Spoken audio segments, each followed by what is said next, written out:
सरकारी कॉलेज के छात्र उस समय भड़क गए जब एक प्रोफेसर ने आधी रात को अपने व्हाट्सएप ग्रुप पर एक संदेश पोस्ट किया जिसमें कहा गया है कि कल से कक्षाएं शुरू होंगी। छात्रों ने आरोप लगाया कि स्पष्ट दिनचर्या की कमी के कारण अधिकांश छात्र कक्षा में शामिल नहीं हो पा रहे हैं। दर्शन शास्त्र विभाग के प्रोफेसर भूमिका कांजीलाल ने कक्षा के महत्व को महसूस किया और कॉलेज के प्राचार्य देवनाथ पालित के पास लिखित शिकायत दर्ज कराई। उन्होंने दावा किया कि वे ठीक से कक्षाएं संचालित करना चाहते थे, लेकिन यह मुद्दा छात्रों और प्रोफेसर के बीच विवाद का बन गया है। सोमवार को प्रिंसिपल के निर्देशानुसार शाम 4 बजे त्रिपक्षीय बैठक हुई, लेकिन छात्रों ने आरोप लगाया कि बैठक के दौरान प्रोफेसर प्रिंसिपल के सामने ही भड़क गए। दर्शन शास्त्र विभाग के प्रथम वर्ष के छात्रों ने कहा कि সুজয় পাল, আমি দর্শন বিভাগের ছাত্র, দুর্গাপুর গভর্নমেন্ট কলেজে। আমরা এবং আমাদের জুনিয়র ব্যাচমেট অনেকে সবাই মিলে আমাদের নানান সমস্যা ক্লাসজনিত হচ্ছিল। আমাদের রুটিন ঠিকমতো করে পালন হচ্ছিল না, রুটিন দীর্ঘদিন আমরা পাইনি, ক্লাস টাইম অনুযায়ী হচ্ছিল না। সেই সব আমরা একটা চিঠির মধ্যে লিখে সবাই একে একে প্রিন্সিপাল স্যারের হাতে জমা করি। আমাদের এইচওডি ম্যাডাম সেই চিঠির এগেনস্টে বলছেন আজকে যে যারা যারা চিঠি জমা করেছে তাদের ফিউচার স্পয়েল করে দেবো।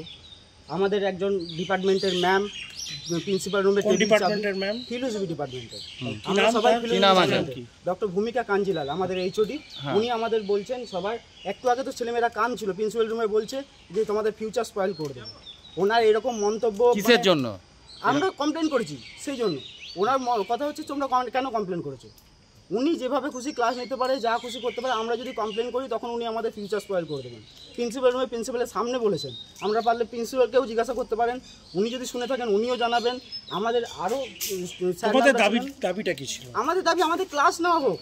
আমাদের যে রুটিন স্যার তৈরি করেন প্রত্যেক বছর প্রত্যেক সেমিস্টারে, সেই রুটিন অনুযায়ী আমাদের ছিল যে আমাদের কিছু অভিযোগ ছিল, যেটা আমরা প্রিন্সিপাল স্যারের কাছে একটা চিঠি লিখে জমা দিয়েছিলাম। তো সেই অভিযোগ ছিল যে আমাদের রুটিন মেনে ক্লাস হয় না, সেই রুটিনটা যেন ঠিকঠাকভাবে ক্লাস হয়, সেটা আমাদের অনুরোধ ছিল স্যারের কাছে আর কি, স্যার যেন সব কিছু ঠিকঠাকভাবে করে দেয়। তো সেই কারণেই স্যার আজকে আমাদেরকে বলেছেন যে আমরা এবং সকল আমাদের শিক্ষক শিক্ষিকা যারা আমাদের ক্লাস নেন তাদেরকে আমাদের একসঙ্গে সব কিছু নিয়ে সব মানে মিটিয়ে নেওয়ার। তো সেইখানে একটা ঝামেলা হয়, ঝামেলা হওয়ার পর ম্যাম আমাদের বলেন, আমাদের এইচওডি ম্যাডাম আমাদেরকে বলেন সব মহিলাদের উদ্দেশ্যে, মানে মেয়ে যারা স্টুডেন্ট ছিল, আমাদের আইডেন্টি কার্ড এখনও গলায় আছে, স্টুডেন্ট অবস্থাতেই আমাদেরকে বলেন যে তোমাদের ফিউচার নষ্ট, ঠিক আছে। কারণ জানি না আমরা ম্যাম কেন এরকম বলেছেন।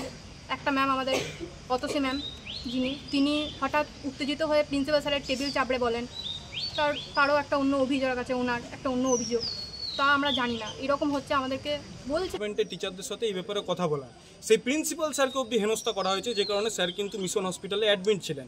এবং আজকের ডেটের যে ঘটনাটা হলো, সেই ঘটনাটাকে ডিপেন্ড করে দুদিন আগেও একটা বচসা হয়েছিল। মুষ্টিমেয় কিছু টিচার আছে যারা পরিকল্পিতভাবে পশ্চিমবঙ্গ সরকারের যে বিভিন্ন কলেজে যে এত সুন্দরভাবে প্রত্যেকটা জায়গা চলছে, প্রত্যেকটা কলেজে কিন্তু এই ঘটনা ঘটছে। এই মুষ্টিমেয় কিছু টিচার আছে যারা এই ঘটনা করছে এবং কলেজের টোটাল পরিবেশকে কিন্তু নষ্ট করার চক্রান্ত করছে।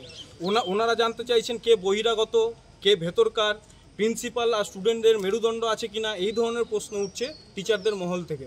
এবং গুটি কয়েক টিচার আছে যারা এই ঘটনা ঘটছে, বাকি কিন্তু সমস্ত কিছু সুন্দরভাবে চলছে।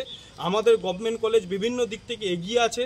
আমরা বিভিন্ন কাজকর্ম সমাজের বুকে গিয়ে করি, কিন্তু এমন কালচার যেটা থ্রেট কালচার, বিশেষ করে যেভাবে স্টুডেন্টদেরকে করা হলো, এটা কিন্তু অন্য কোনো ইউনিভার্সিটি নয়। আর এটা কিন্তু আমরা বারবার বলছি কিন্তু যে তৃণমূল কংগ্রেসের সরকার বর্তমানে রাজ্যে সমস্যা একটা হয়েছিল আমাদের নিজেদের মধ্যে, একটু উত্তেজনা পরিবেশ হয়েছিল, কিন্তু আমি আশাবাদী আলোচনার মাধ্যমেই আমাদের এই সমস্যায় মিটবে। ছাত্রছাত্রীদের আশ্বস্ত করছি কোনো থ্রেট, কোনো ভয় পাওয়ার কিছু নেই। আমি আছি, অধ্যাপক অধ্যাপিকারা আছে, আমরা পরিবারের মধ্যে আছি। একটা পরিবারে থাকলে ছোটোখাটো সমস্যা হতেই পারে, আমরা সবাই একসাথে এটা মিটিয়ে নিতে পারবো এবং খুব আজকের মধ্যে আমরা মিটিয়ে নিতে পারবো। প্রশ্নটা হচ্ছে আপনার টেবিলের সামনে এসেই হুমকি দেওয়ার একটা যে বারবার কথাটা উঠছে, সেটা নিয়ে কি? না, সে কথোপকথন হতে গিয়ে শুনুন কথাপিত হয়, এটা স্বাভাবিক, কোনো একটা পরিস্থিতিতে হতেই পারে। কিন্তু আমি আশাবাদী, আমার যেমন অধ্যাপক অধ্যাপিকা, শিক্ষা সহকর্মীবৃন্দ, ছাত্রছাত্রীরা আছে, আমরা পরিবারের সমস্যা হয়েছে, সমস্যাটা আমরা আজকেই মিটিয়ে নেব, এটুকু আপনাদের আশ্বস্ত করছি এবং আমরা পারবো সেটা। दुर्गापुर से निमाई दास की रिपोर्ट, PVTV न्यूज़।